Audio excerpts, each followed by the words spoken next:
Hello everyone, I welcome you all to the online lectures of Basic Electrical Engineering.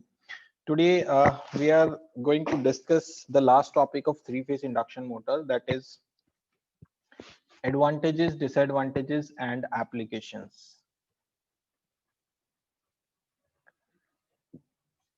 Advantages, disadvantages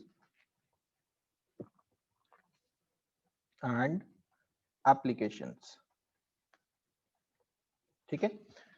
So as we know, there are two types of induction motors, three-phase induction motors. One is squirrel cage induction motor. Second one is wound rotor induction motor.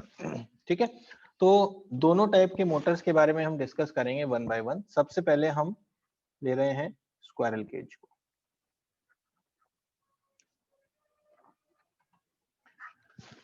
ठीक है, तो squirrel cage induction motor को हम point by point discuss करेंगे. सबसे पहला point squirrel cage के लिए आता है. हम बेसिकली यहाँ पर जो टॉपिक कवर कर रहे हैं वो एक तरह से कंपैरेटिव एनालिसिस भी है दोनों के बीच में, और इंडिविजुअल मशीन्स का एडवांटेज एंड डिसएडवांटेज के तौर पर भी हम उसको देख सकते हैं. तो सबसे पहला पॉइंट जो स्क्वायरल केज इंडक्शन मोटर में आता है वो आता है कि the cost of these squirrel cage induction motor is less as compare to the wound rotor, right? Because there must be some comparison जिसके अगेंस्ट में हम इस तरह का कोई भी स्टेटमेंट को बोल सकते हैं, बता सकते हैं कि squirrel cage induction motors are less costly as compared to the wound rotor. Second point आता है, it has simple construction, simple and rugged construction. ठीक है, स्क्वायरल केज इंडक्शन मोटर का जो कंस्ट्रक्शन है वो सिंपल और रग्ड है. This is the another point. Third point is squirrel cage induction motor has less required less conductor material. Conductor material यानी कि जो कॉपर हम यूज करते हैं कंडक्टर्स में, यहाँ पर लेस कॉपर मटेरियल रिक्वायर्ड होगा as compare to the wound rotor, जिसकी वजह से जो ओवरऑल लॉसेस हैं वो भी कम होंगे, less losses. And since losses कम हैं तो एफिशिएंसी हाई होगी. ठीक है, all these points are in comparison with the wound rotor. सारे पॉइंट्स हम वाउंड रोटर के कंपैरिजन में ही डिस्कस कर रहे हैं. Next point is, in this squirrel cage induction motor there is no slip rings.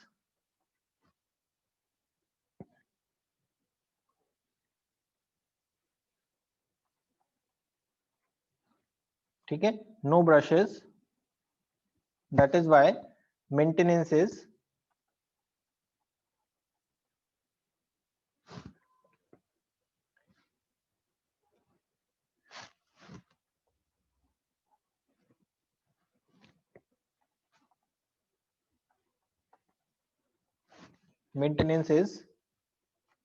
less costly.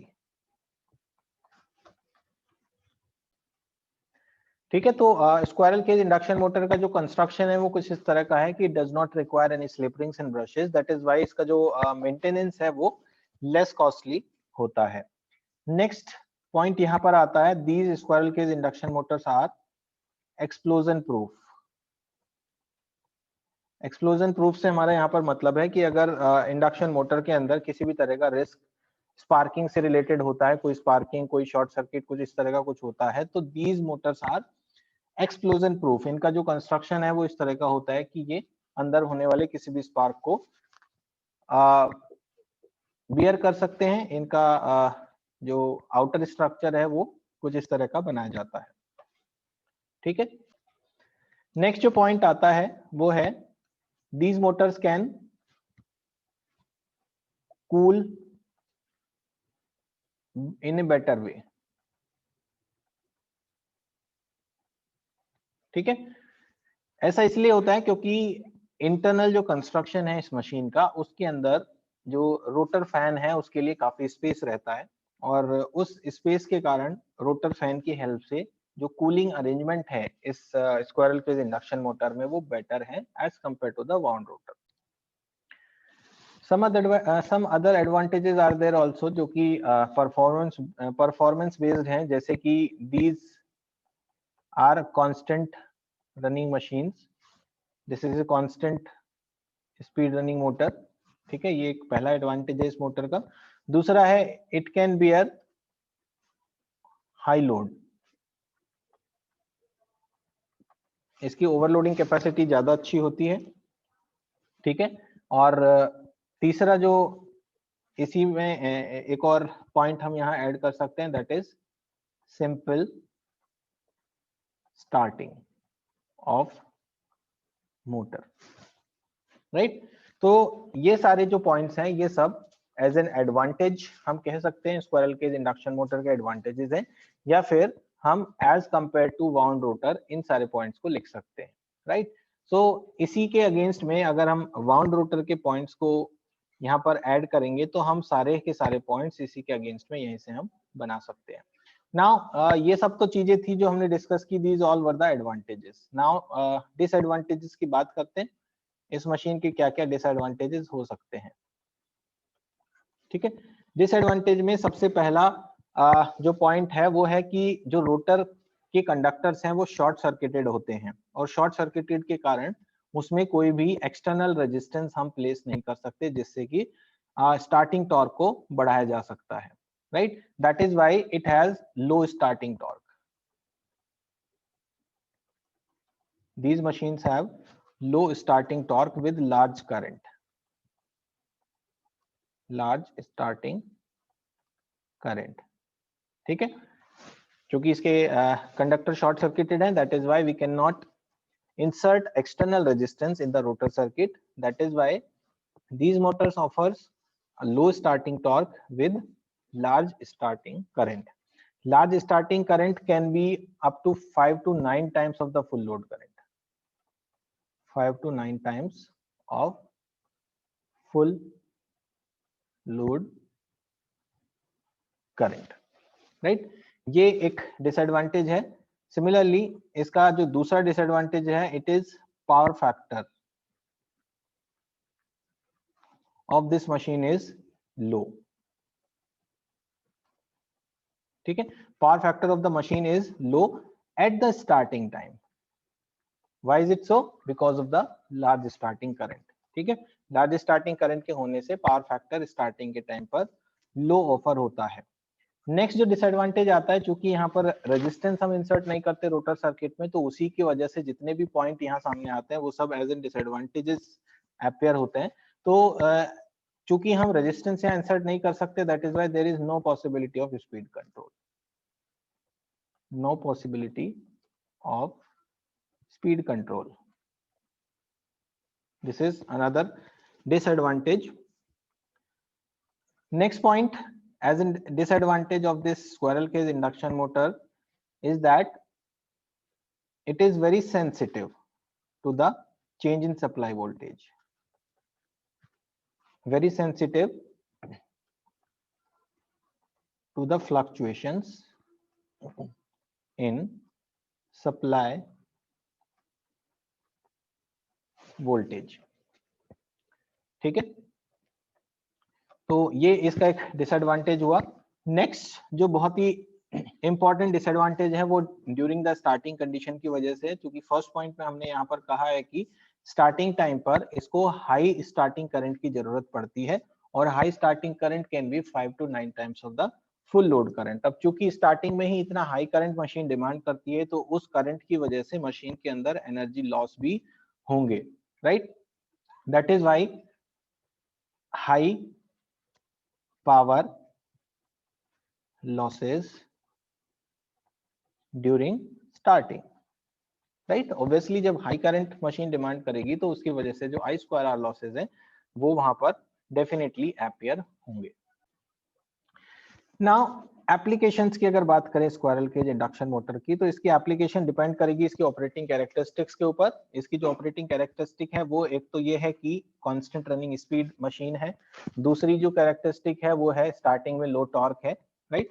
तो ये दो इंपॉर्टेंट चीजें हैं जिनके बेसिस पे इसके एप्लीकेशंस को हम देख सकते हैं। तो हमेशा इस मशीन को हम ऐसी इंडस्ट्रियल ड्राइव्स में यूज करेंगे जहां पर कांस्टेंट स्पीड की रिक्वायरमेंट है, और दूसरी चीज स्पीड कंट्रोल रिक्वायर्ड ना हो, वहां पर हम इसको यूज करने वाले हैं। साथ ही साथ ऐसी कंडीशंस, ऐसे एप्लीकेशंस जहां पर स्टार्टिंग टॉर्क की जो रिक्वायरमेंट है वो भी कम हो, ज्यादा हाई स्टार्टिंग टॉर्क ना चाहिए हो, जैसे for an example printing machines are the example, printing machines, ठीक है। इसके अलावा फ्लोर मिल्स भी इस टाइप का एग्जांपल है, and some other applications are other shaft drives of small power, ठीक है। These are the applications where we can utilize this machine. Now अगर हम इस पर्टिकुलर मशीन को कुछ ऐसी एप्लीकेशंस में यूज करें जहां पर हाई स्टार्टिंग टॉर्क की जरूरत पड़े, जैसे कि क्रेन्स, अगर हम क्रेन की बात करें तो क्रेन एक ऐसा एप्लीकेशन है जिसमें जब भी हम इस मशीन को, इस पर्टिकुलर एप्लीकेशन को ऑन करते हैं तो इमीडिएटली हमें हाई टॉर्क की जरूरत होती है, और वो कुछ समय के लिए होती है। जैसा कि क्रेन हमेशा कंटिन्यूअसली काम नहीं करती है, वो इंटरमिटेंटली काम करती है, कुछ कुछ समय में आपको एक पर्टिकुलर टॉर्क की जरूरत पड़ सकती है। तो if we want to use squirrel cage induction motor in the application where high starting torque is required, तो we increase the rotor resistance by just employing the end rings, ठीक है। And rings को हम यहाँ पर लगाकर start, ये जो रेजिस्टेंस है रोटर साइड का उसको हम इंक्रीज करते हैं, ठीक है। साथ ही साथ कुछ ऐसे मेटल्स को यूज कर सकते हैं जिनका हाई रेजिस्टेंस होता है, लाइक जर्मन सिल्वर, राइट। तो बाय यूजिंग दीज मटेरियल्स और by using this arrangement, by connecting end rings with some proper material, we can increase the resistance, and by increasing the resistance we can increase the starting torque, ठीक है। यहाँ पर एक just ये modification किया जा सकता है just to obtain the high starting torque, ठीक है। So this is about the squirrel cage. Now coming to the wound rotor. Wound rotor induction motor के सबसे पहले एडवांटेजेस अगर डिस्कस करें तो सबसे पहला इसका एडवांटेज होगा, it offers high starting torque, because हम इसमें एक्सटर्नल रेजिस्टेंस को कनेक्ट कर सकते हैं with low starting current. This is the very first point जो इस मशीन में एक एडवांटेज की तरह से होगा। दूसरा, there is adjustable speed can be obtained, ठीक है।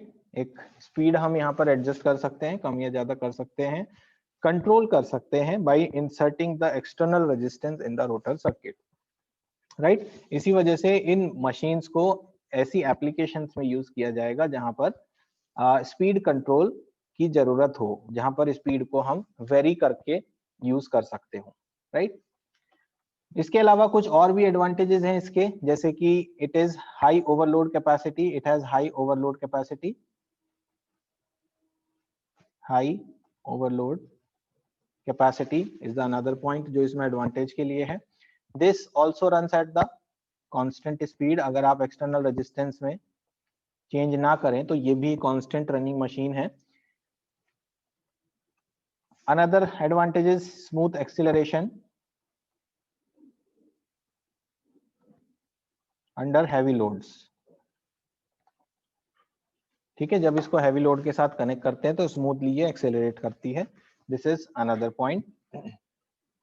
Next point can be no abnormal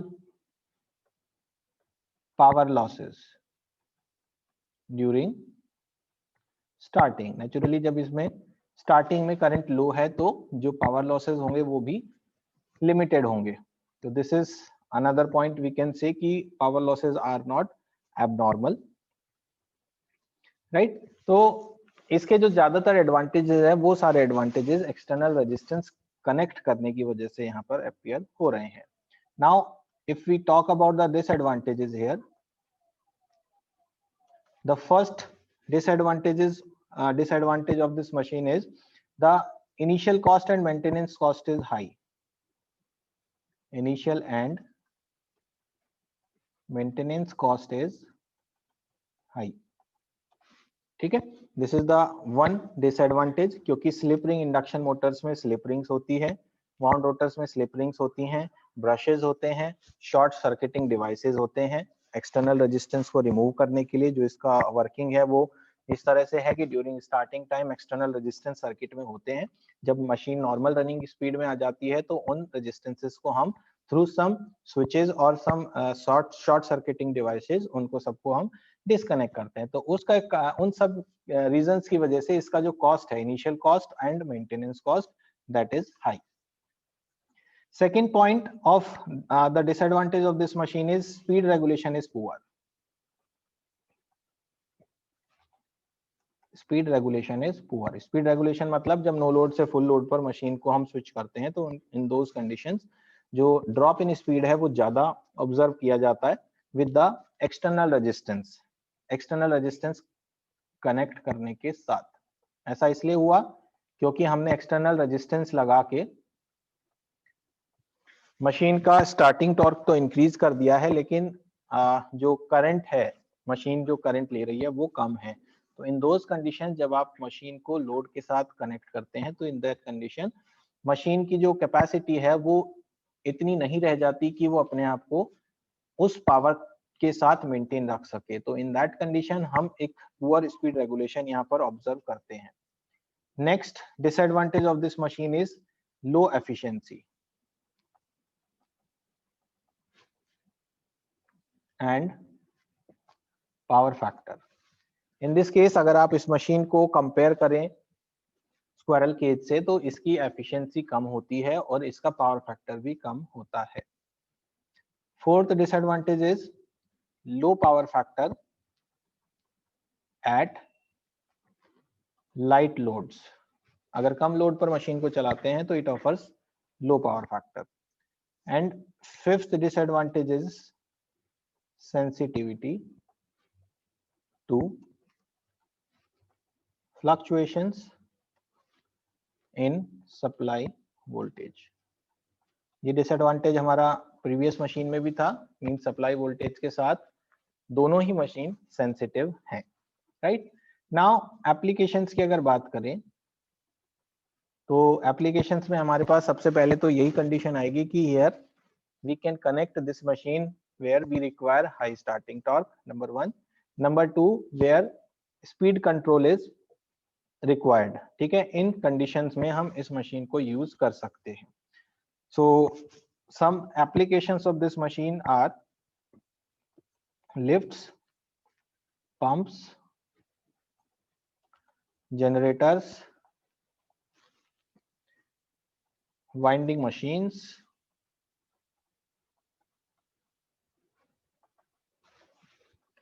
cranes, elevators, compressors, printing press,